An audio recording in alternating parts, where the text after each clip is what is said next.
And here scribal errors plus that habit of editors and that editorial emendation, which is always changing. You can't get it alone. He has to take your script and you are the eyewitness.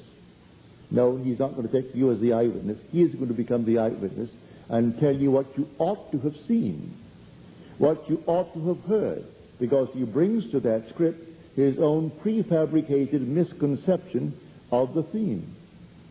And you're telling him exactly what happened to you. I'm quite sure that my present revelation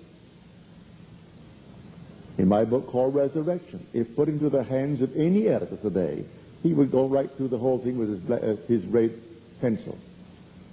Because he knows David is not the Son of God. He's turned the whole thing out. And he knows that the Father is not Jehovah. Because the Father's name to him is Jesse. And to him the word Jesse is simply a name like his own name, which could be any other name. And all these names have peculiar, marvelous significance. It's not a name like a little tag that you answer because someone called the name. The name conveys the character of the wearer of that name. And so Jesse is simply Jehovah exists. It is the eternal I am. And that's the father of David. And David is not just a little person. He is the eternal personification of the sum total of all the parts that the Father played. For God played all the parts. He's playing all the parts. So the story I told the other night about this lady in the swimming pool, I've been waiting for confirmation of that experience. So it came this past week, when floating on her back, and suddenly she felt my presence. She didn't see me. I could have made myself manifest to her. I could have appeared to her, but that would have spoiled the entire picture.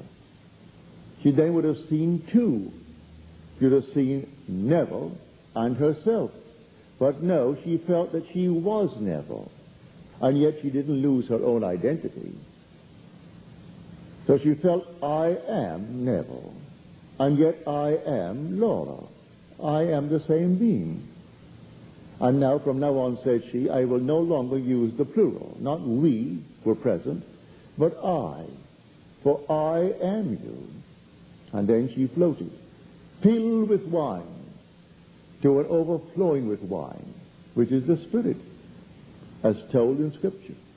He turned the water on which she was floating into wine, and she was filled with the wine of the Spirit. As she felt now my presence, and I am the very one who is floating. And yet she didn't lose her identity. That's what I tell you, when I depart, where would I go? I have no place to go but within heaven, and heaven is within you. I can make myself visible if it is necessary, but there's no need for it. My presence will be there. For in the end, only one being is returning from the entire story, and that is God. God plays all the parts, and in the end there is only God, nothing but God, and his Son, called in Scripture Jesus Christ. Now when these early ones were lost, I do not know. No one knows. We only know, if we're honest about it, that we cannot find them. And only as late as the year 1929 did we find the letters of Paul in one body. And there are copies made in the 3rd century in Egypt. And that's our oldest manuscript in the New Testament. And between that date and the beginning, and when you think of Paul, scholars are agreed that he wrote his letters between the year 50 and 61 A.D. And that at his age he must have departed this world before the turn of the 1st century. Not a word is said concerning anything in the 2nd century. And here are copies and copies of copies. And that's all that we have to go by. And any two have such variations. And you can see why. Normal, natural, scribal errors. I know I would make it, You get tired. In those days they didn't have nice lights, and so you're working under all kinds of handicaps while you make your coffee. But fantastic variations. So we have hundreds of them, how to go through these numberless variations and find the truth. The truth can only be discovered if you find these originals, or if someone comes into this world sent to take the barnacles off and tell by his own personal experience what the story is all about. Well, I have told it to the best of my ability. And that the story told in Scripture is all about you. The God of Scripture, both Old and New Testament, is your own wonderful I am. That's God. There is no other God. His name forever and forever. That is the eternal being placed into the mind of man. And he brings with him the resultant state. And that resultant state is David. And when you've played all the parts, and there are no other parts to play, you've reached the end. And then the brain explodes, if it were, and here he stands before you. And without any word, although he does call you Father, without the use of a word. I don't need my daughter to come home and say, hello, Father, to remind me that that's the then girl that I said goodbye to you the day before. As she comes through the door, whether she speaks to me or not, I know she is my daughter. So if David speaks or not, when you see him, you know he is your son. There is no doubt he is your son. And in his mind, you are his father, and there is no uncertainty as to this relationship. So here I tell you, it's in store for you. Everyone is going to experience it. And I can't wait to hear confirmation after confirmation.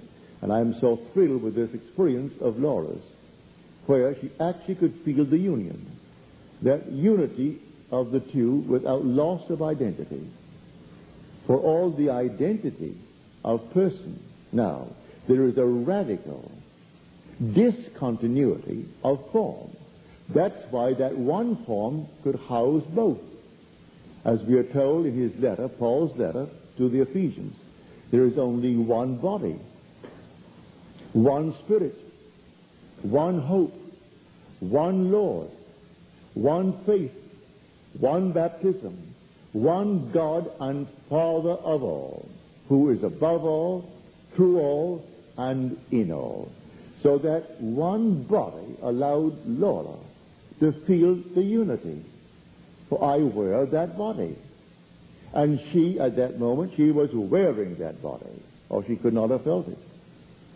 So it's the one body in the end, without any loss of identity. That's the mystery. How can we, billions of us in this world, and billions to come, and yet they're all numbered? It's not just a matter of numbers coming in. Everyone is numbered, as told us in the 32nd chapter of Deuteronomy. Read it in the 8th verse. He has set bounds to the peoples, according to the number of the sons of God. Some translate the word sons of Israel. But the word Israel quite often in Scripture is used of God. Or the word, if you break it down, Ish Resh El, the man who rules as God. That is Israel. So man all of a sudden awakens and he is God. And the only way he will ever know he is that resultant state who stands before him and he knows who he is. He's David. And he is his father. And that is his son. So I say a form or anything on one level may not be true as it is on this level. It may not be true on the next higher level.